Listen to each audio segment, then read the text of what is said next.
Chapter 21. Where do we go in sleep?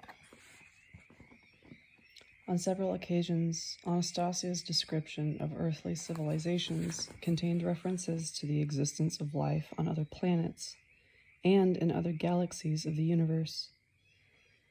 And I got so interested in this that while I was listening to her tale about mankind's past, I could only think about how life evolved out there on other planets. Anastasia, no doubt, saw my interest in her story waning and stopped talking.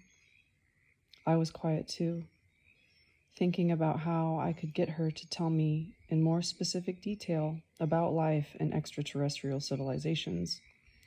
I could have asked her directly, of course, but she tends to get somehow distracted whenever she can't explain why she knows something that others don't. And it seems to me that her desire not to stand out from other people on account of her abilities discourages her from talking about everything. I've begun noticing, for example, that she's rather shy about her inability to explain how certain phenomena work. This is, in fact, what happened when I asked her directly. Tell me, Anastasia, are you able to teleport yourself into space? I mean, moving your body from one place to another? Why are you asking me about that, Vladimir? First, tell me more specifically, yes or no. Vladimir, everybody has that kind of ability, but I'm not sure that I can explain it to you just how natural this process is. You will only withdraw yourself from me again, saying that I'm a witch. You will feel uncomfortable with me. So that means you can? I can, she answered hesitantly, her head bowed. Then give me a demonstration. Show me how it happens. Perhaps I should try to explain first. No, Anastasia, first show me. It's way more interesting to watch something than to listen, and then you can explain. Anastasia had an estranged look about her as she rose to her feet. She closed her eyes, tensed up a little, and then disappeared before my eyes. Dumbstruck, I looked all around. I even felt with my hands the spot where she had just been standing. All that was there was some trampled grass, while Anastasia was nowhere to be seen. Then I caught sight of her standing on the far side of the lake. I looked at her, speechless. Then she called out, "Shall I swim to you? Or shall I once more?" "Once more," I replied, taking care not to blink in case I missed anything. I began watching the figure of Anastasia standing on the other side of the small lake. All at once she vanished, simply dissolved into thin air. Not even a trace of smoke was left at the place where I had just seen her. I continued to stand there unblinkingly. I am here, Vladimir. Anastasia's voice sounded right beside me. Once again she was standing no more than a meter away. I found myself stepping back a little.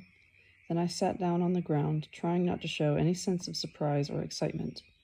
For some reason, the thought came that suddenly she might take it in her hands to dissolve my body and then not assemble it afterward.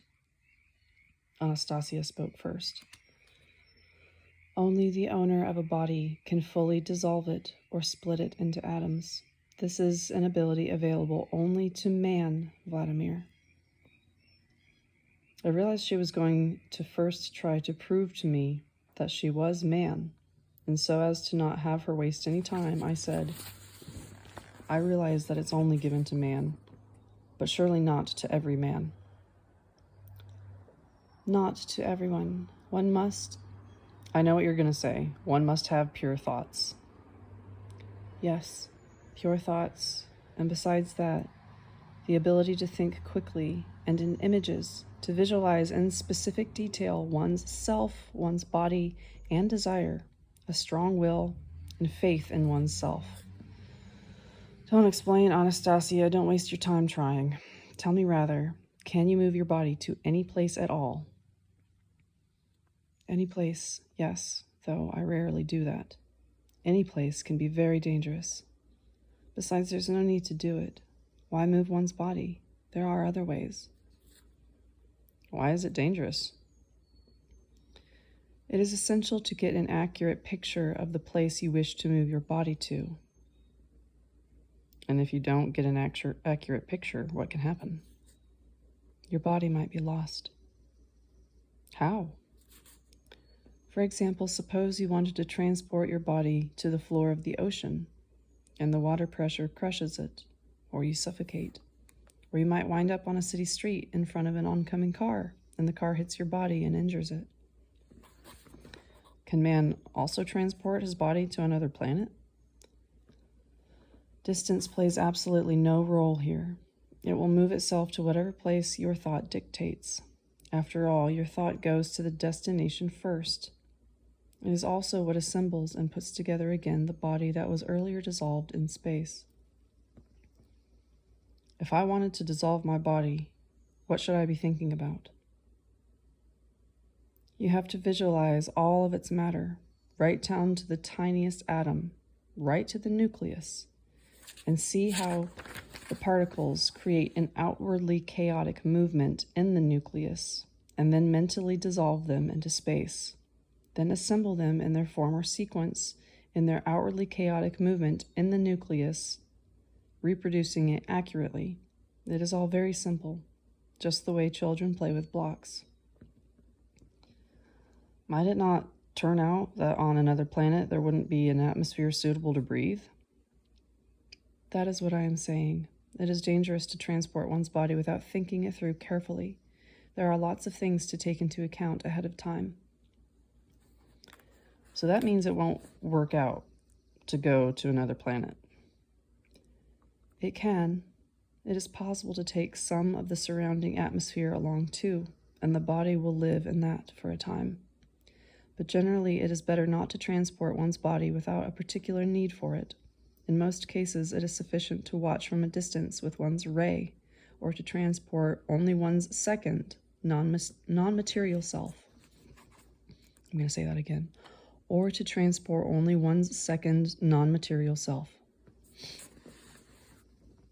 Incredible.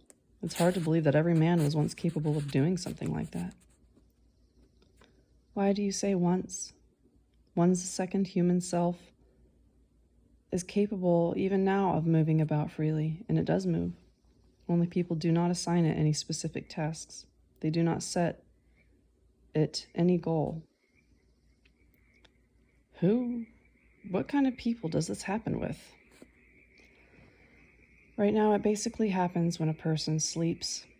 It is possible to do the same when one is awake, but on account of the general bustle as well as all sorts of dogmas and various contrived problems, people are losing more and more the ability to control their own selves.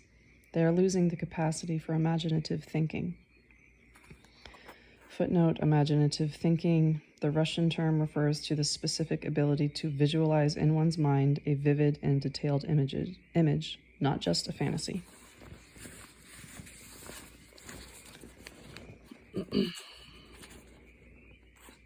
Maybe because it's not that interesting to travel without one's body?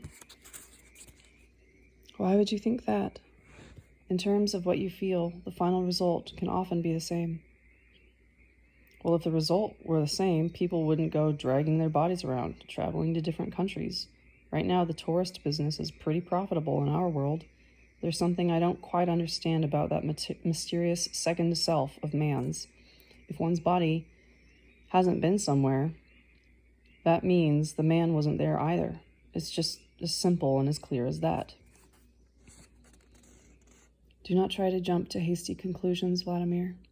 I shall now present you with the 3 different scenarios, and you try to tell me in which case this hypothetical person actually took a trip. Okay, go ahead. Here's the first. Imagine yourself or some other person sound asleep. He is placed on a stretcher. While still asleep, he is put out on an aeroplane and taken to another country, from Moscow to Jerusalem, for example. Still sleeping, he is driven up and down the main street, taken into the main temple, and still asleep, brought back the same way and put back where he started. What do you think? Was the traveler from Moscow really in Jerusalem? Tell me the other 2 scenarios first. Fine. The second traveler went to Jerusalem all on his own, walking along the main street, spent a little time in the temple, and then went home. And the third? His body is left behind, but he had the ability to visualize everything at a distance. He walked around the city as though in a dream.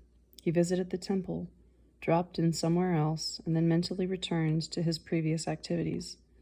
Now, who of the three was actually in Jerusalem, do you think?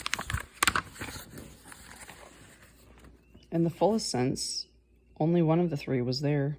That was the one who consciously decided to make the journey and see everything for himself. Let us say that that is so, but in the final analysis, what did each of them get out of the visit? The first traveler didn't get anything out of it. The second was able to tell everything he saw, and the third person would probably also be able to talk about it, only he might make mistakes since he saw everything in a dream, and a dream can be quite different from reality. But the dream, as a phenomenon, is also a reality. Well, yes, the dream exists as a phenomenon. Maybe it's a reality too, but what are you getting at? At the fact, which you will probably not deny, that man is always able to connect or make contact between two existing realities. I know what you've been driving at here. You want to say that it's possible to control a dream and direct it where you want. Yes. But what exactly helps that outcome? What exactly helps that come about? It comes about with the help of the energy of thought and its ability to free any reality for penetration into images. I'm going to read that again. It comes about with the help of the energy of thought and its ability to free any reality for penetration into images. In what then does it register an impression of everything that goes on in the same country like a TV camera? And what then does it register an impression? And what then does it register an impression of everything that goes on in some other country like a TV camera? Excellent. The TV camera can serve as a primitive confirmation. So, Vladimir, you have reached the conclusion that it is not always necessary to transport material bodies to feel what is happening in a faraway land? Perhaps not always. But why did you start telling me about this? Are you trying to prove something? I realized that when you began talking about other worlds, that you would demand or ask that I show them to you. I want to carry out your request without putting your body at risk. You guessed everything right, Anastasia. I was going to ask you about that. I really was. So there's life on other planets after all? Gosh, it'd be jolly interesting to see them. Which planet would you like to visit? What? Are there a lot of them? Inhabited, I mean? There are a great many, though none more interesting than the Earth. But still, what kind of life is there on the others, and how did it originate? When the Earth appeared as a divine co-creation, many of the elements of the universe were eager to repeat this marvelous creation.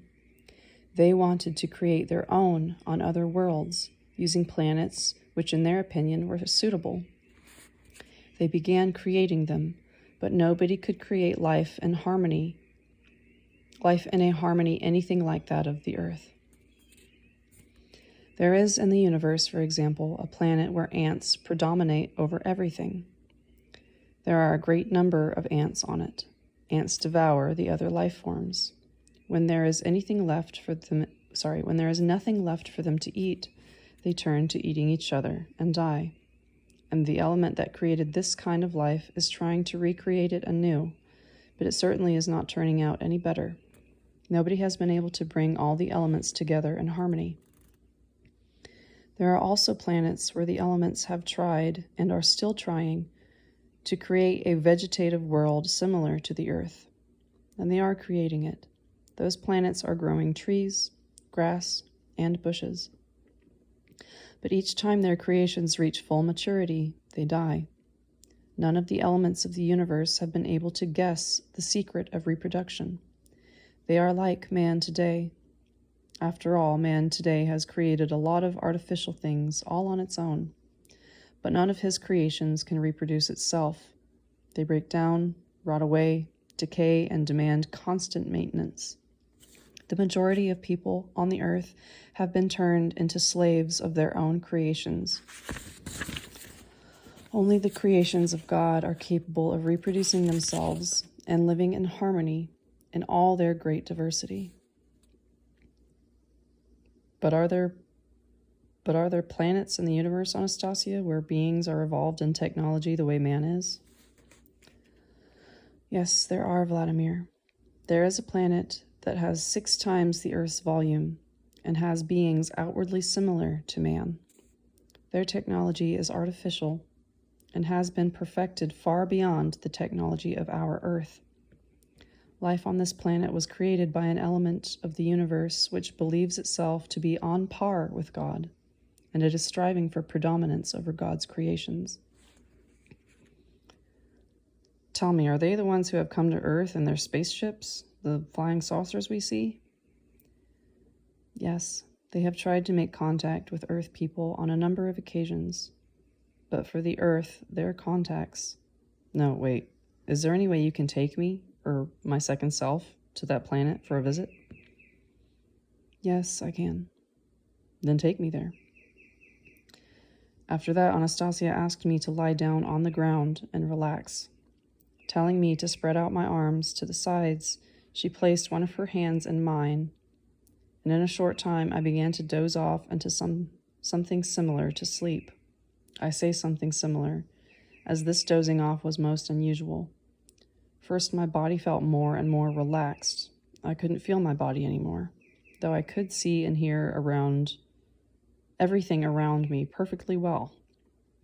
The singing of the birds, the rustling of the leaves. Then I closed my eyes and sank into a sleep, or divided myself, as Anastasia would put it. But to this day, I am not in a position to say what happened to me next, or how. If it is to be assumed that with Anastasia's help, I fell asleep and had a dream, and the fullness of my sensations and the clarity of my awareness of everything I saw can in no way be compared with any human dream.